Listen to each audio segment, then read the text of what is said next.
Shalom, kembali lagi bersama saya Wong LA. Ada di LA untuk jadi berkat bagi dunia ini.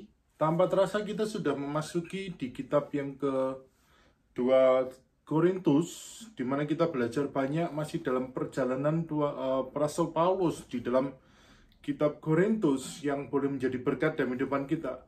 Saya mengencourage terus membaca program Alkitab setiap hari untuk kita bisa diperlengkapi dari kitab ini, dan kita akan mendapati sesuatu yang besar terjadi dalam kehidupan kita, sehingga kita bisa tahu apa yang harus kita lakukan dalam kita membaca kitab 2 Korintus ini. Doa saya melalui kitab ini, kita boleh dikuatkan, kita boleh melihat mujizat besar, dan kita boleh mengetahui rencana Tuhan dalam contoh pelayanan yang luar biasa yang dikerjakan oleh Paulus dan boleh mengimpartasikan kehidupan kita. Selamat membaca kitab 2 Korintus. Tuhan Yesus memberkati.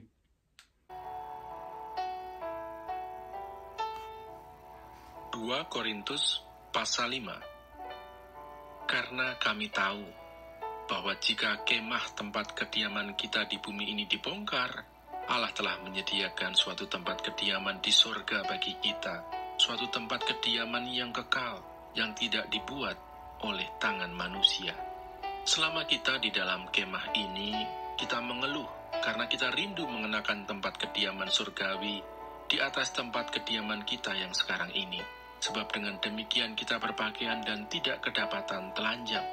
Sebab selama masih diam di dalam kemah ini, kita mengeluh oleh beratnya tekanan, karena kita mau mengenakan pakaian yang baru itu tanpa menanggalkan yang lama, supaya yang fana itu ditelan oleh hidup.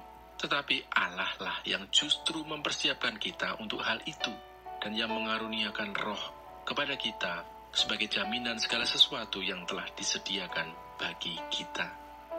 Maka oleh karena itu hati kami senantiasa tabah, meskipun kami sadar bahwa selama kami mendiami tubuh ini, kami masih jauh dari Tuhan.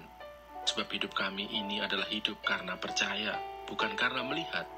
Tetapi hati kami tabah, dan terlebih suka kami beralih dari tubuh ini untuk menetap pada Tuhan. Sebab itu juga kami berusaha, baik kami diam di dalam tubuh ini maupun kami diam di luarnya, supaya kami berkenan kepadanya. Sebab kita semua harus menghadap tahta pengadilan Kristus, supaya setiap orang memperoleh apa yang patut diterimanya, sesuai dengan yang dilakukannya dalam hidupnya ini, baik ataupun jahat. Pelayanan untuk pendamaian. Kami tahu apa artinya takut akan Tuhan. Karena itu kami berusaha meyakinkan orang. Bagi Allah hati kami nyata dengan terang, dan aku harap hati kami nyata juga demikian bagi pertimbangan kamu. Dengan ini kami tidak berusaha memuji-muji diri kami sekali lagi kepada kamu, tetapi kami tidak mau memberi kesempatan kepada kamu untuk memegahkan kami, supaya kamu dapat menghadapi orang-orang yang bermegah karena hal-hal lahiriah dan bukan batiniah.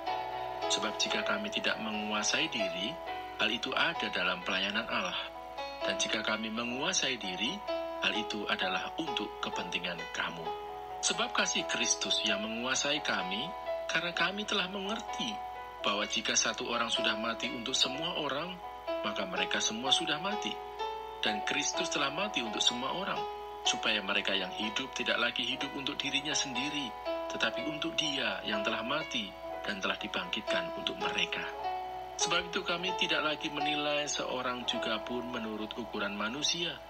Dan jika kami pernah menilai Kristus menurut ukuran manusia, sekarang kami tidak lagi menilainya demikian. Jadi siapa yang ada di dalam Kristus, ia adalah ciptaan baru. Yang lama sudah berlalu, sesungguhnya yang baru sudah datang. Dan semuanya ini dari Allah, yang dengan perantaraan Kristus telah mendamaikan kita dengan dirinya, dan yang telah mempercayakan pelayanan pendamaian itu kepada kami. Sebab Allah mendamaikan dunia dengan dirinya oleh Kristus, dengan tidak memperhitungkan pelanggaran mereka. Ia telah mempercayakan berita pendamaian itu kepada kami. Jadi kami ini adalah utusan-utusan Kristus, Seakan-akan Allah menasihati kamu dengan perantaraan kami. Dalam nama Kristus kami meminta kepadamu, berilah dirimu didamaikan dengan Allah. Dia yang tidak mengenal dosa telah dibuatnya menjadi dosa karena kita, supaya dalam Dia kita dibenarkan oleh Allah.